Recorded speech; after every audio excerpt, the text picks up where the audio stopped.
Magandang araw mga lods. Ayan, nagpapanik yung ating mga alaga, mga Tom Jones. Kapali pinakain ko na itong mga kaya napitin siguro. Naglagay ako kasi ano yan, naglilipat na ako ng mga yung sabihin yung ipa-project natin, ilipat natin. Tapos nakuha ko na rin yung tamang angulo ng pagbibideo at saka yung kung anong oras.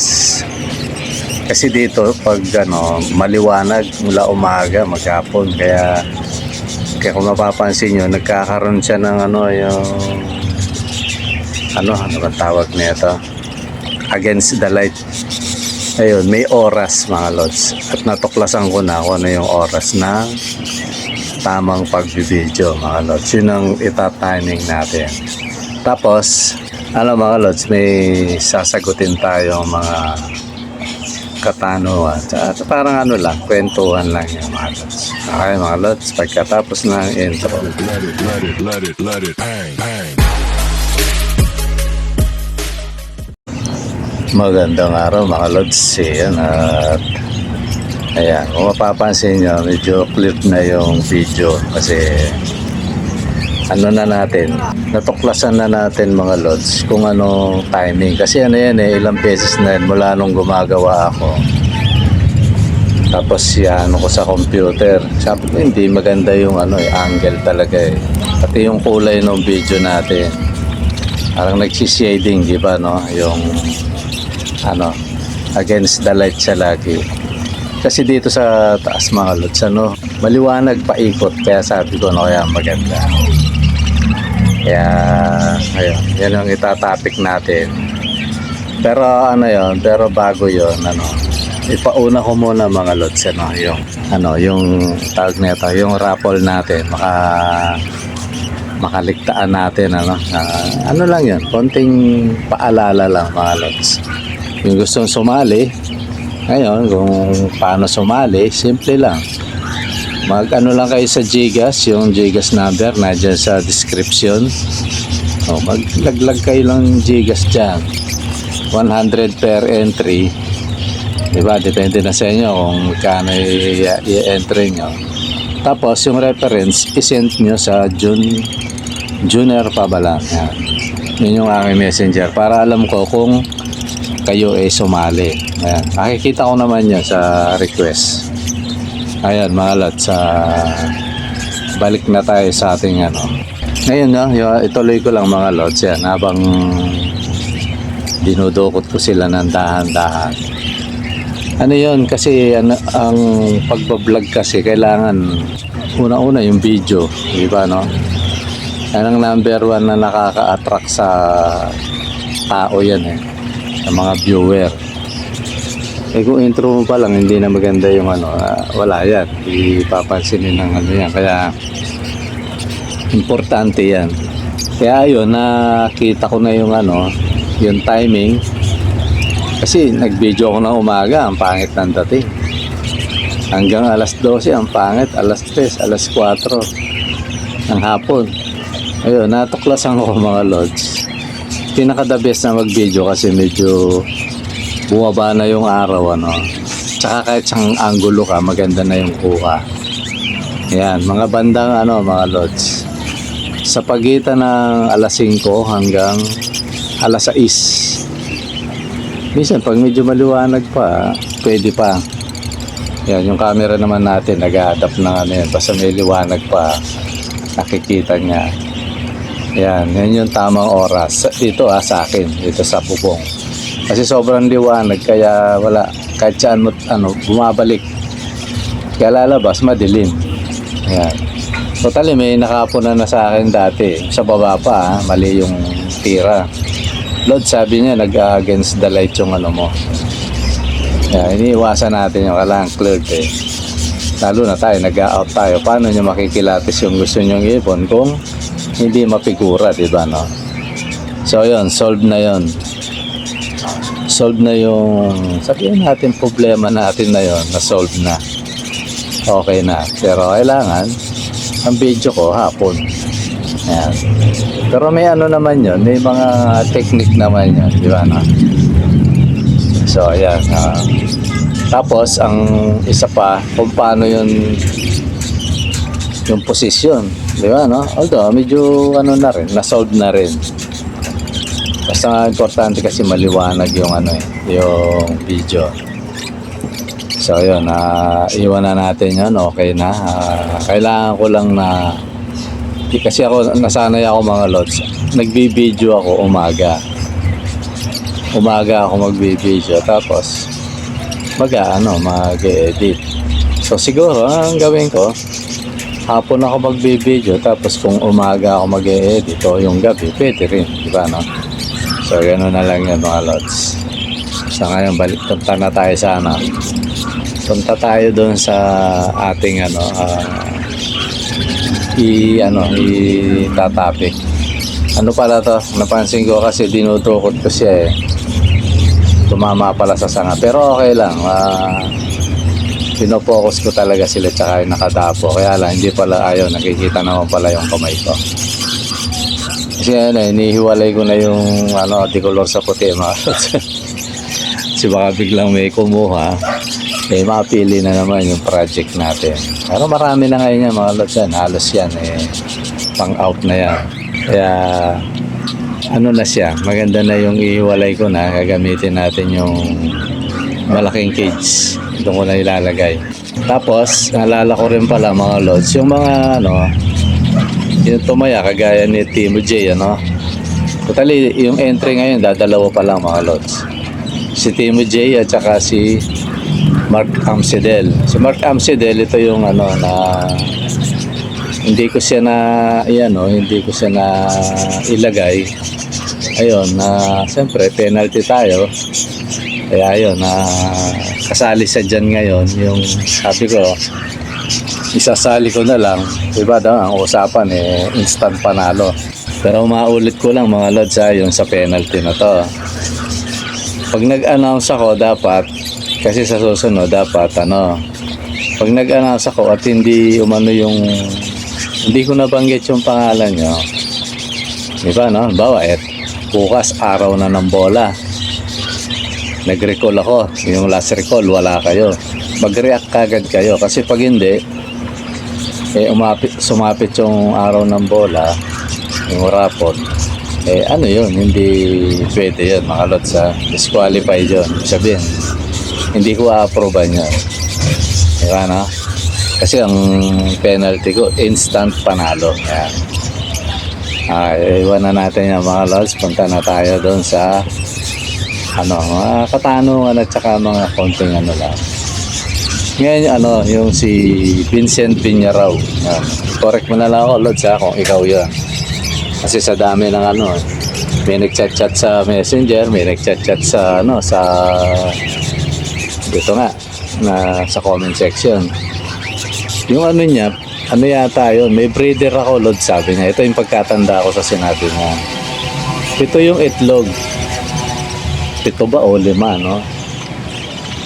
Tinignan pa rin niya nung hapon. Nung pag gano'n niya na umaga, wala na. Isa na lang yung natira, tapos tinutuka pa ng na hen. So, yun? 2 bagay yun, lods. 2 bagay. Kung katitingin mo pa lang nung hapon, maliban na lang ganito, halimbawa, kung may kagagawan yan, yung hen mo, tapos walang saluhan yung mo, kaya yung cage mo, di ba, maluwag yung at walang saluhan, makikita mo naman yun kasi ganito yung lods, pag ang may kagagawan lahat niyan, yung hen, sila, yung breeder mo, ang unang gagawin nila dyan,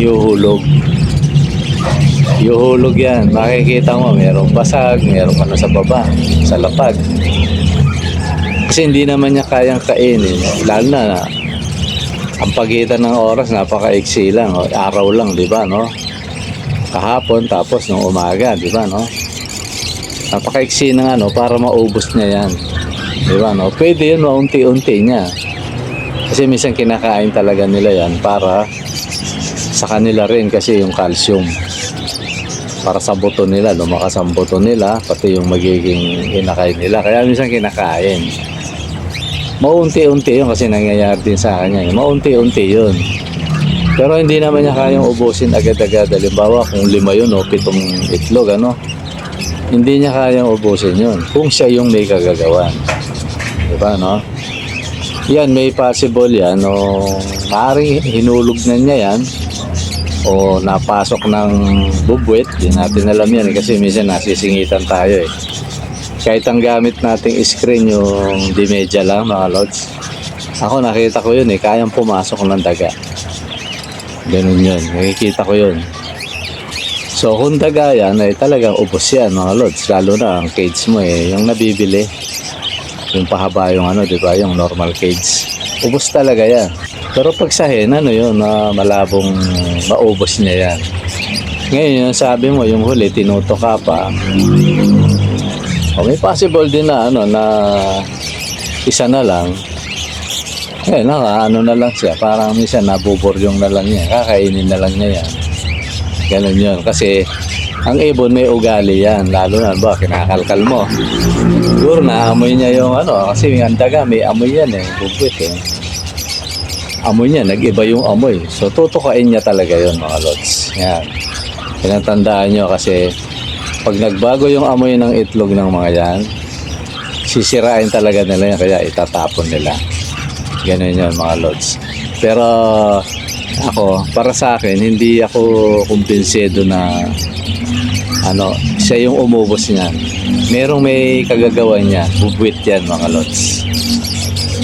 So yun yung ano, yun yung isa nating ano na siguro hindi man topic to, tanong yan, yun na lang, tanong. Tapos yung isa pa, ito si ano to eh, si Aris Dago. Isang araw pa to, matagal na rin, so isa ka na lods ano, kasi sabi ko nga sa inyo, yung mga ano, minsan napibisi tayo, lalo na ngayon nag-ayos tayo ng average paunti-unti. Hindi ko masyadong nasasagot yung mga ano, mga tanong nyo. Kasi may mga tanong na ano, yung common na tanong lang, kaya minsan hindi ko pa sa sinasagot. Yun, si Aris Taguhoy yata to, from Angeles City to mga lods ano. Ano siya, yung inakay daw niya, ano na, dalawang ano yata yun. Pinagsama niya, parang nakawala yung mga ano niya, nakawala yung mga inakay niya, malalaki na. Kasi nung nagtanong siya una, yung topic ko yung ano, yung matanda at saka bata wag pagsamahin, kasi pag kasi bata at matanda pinagsama mo, may possible delikado yung bata, bubulihin niya no, kaya kakastahin. Eh siyempre ayaw yun, hanggang sa mabalatan yung ulo mga lods, kaya mamamatay yun, minsan nakakalbo ano. Kaya hindi dapat sinasama yun sa bata ay sa matanda mga lods. So ngayon ano, okay naman yun, hindi naman daw sila nag-aaway, yun yung unang ano niya, nagsama-sama ko na lods tong tanong mo. Ngayon, ito naman ang naging problema niya. Di sama-sama, okay. Hindi, ano, pwede naman talaga yun kasi palalo na kung malaki naman yung ano mo at halos pagkakaedada naman yan, pwede naman yun. So ngayon, ang naging problema, ano siya, wala, nakakalipad na, malalaki na. Nakawala, nakakalimutan yata niyang ikawit yung lock. Ayun. Yan yung ano natin mga lods na madalas kong sabihin, although ako minsan pinapaalalahanan din ako ng mga kalods ano. Sabi na ang madalas kong sabihin na dapat may ano kayo, may parang aviary na maliit na may yung cage tapos nasa loob pa sila. Kasi pag hindi mga lods, yan may pagkakataon. Ako, maamin ako minsan may time na ganun na ano na ang mga cage ko. Hindi ko na siya naikakawit na nabubuksan nila. Nagugulat ako, may ibon, nilipad. Paikot-ikot lang. Kaya importante yon na may double yung secured. Kahit maliit lang na mini aviary lang. At least nandun lahat yung mga cage mo. May makawala man, nandun lang sa loob mga lods. Yan. Ako nga, sinasabihan pa ako ng ano eh. Sabi, pinapaalalahanan pa ako ng kalods natin. Sabi niya, Lord, sabi niya dapat may double door ka. In case man na secured pa rin yung natin, yung mga ibon natin. Kasi yan mabigat yun, lalo na inaantay mo lumaki. Kaya yun, mga Lods, secured lang natin kasi inantay-antay mo na na mapalaki. Tapos makakawala lang, sayang naman yung ibon natin. Kaya yun, ako rin, di ba, no? Kaya nasabi ko, pinapaalalahanan nga rin tayo ng mga kalods natin. Kasi sayang eh. Lalo, nakikita nila kasi gano'n naman eh. Pag tayo minsan, hindi natin napapansin yung error. Tapos pag yung nanonood, kaya nga minsan sabi nila, mas magaling pa yung amoyong. Kumbaga sa sugal, kesa sa naglalaro.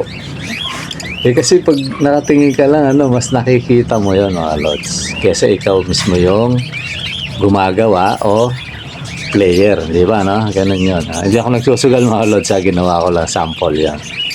Kumbaga sa nagtatrabaho. Minsan, siyempre, kumbaga sa trabaho, pagod ka na, di ba, no?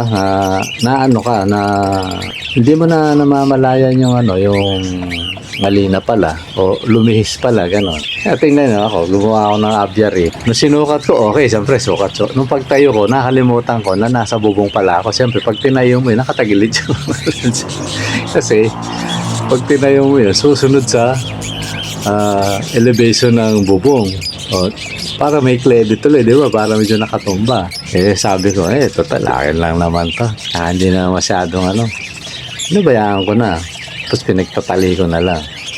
Ganun yun, mga Lods. Kaya maganda rin yung minsan. Kagaya ko, di ba, lagi ako nagpapaalala. Pero minsan ako rin nadadali. Secured natin yung mga ibon natin. Yun yung tanong ni... Total, hindi tanong yun. Nagsabi lang siya na nakawala.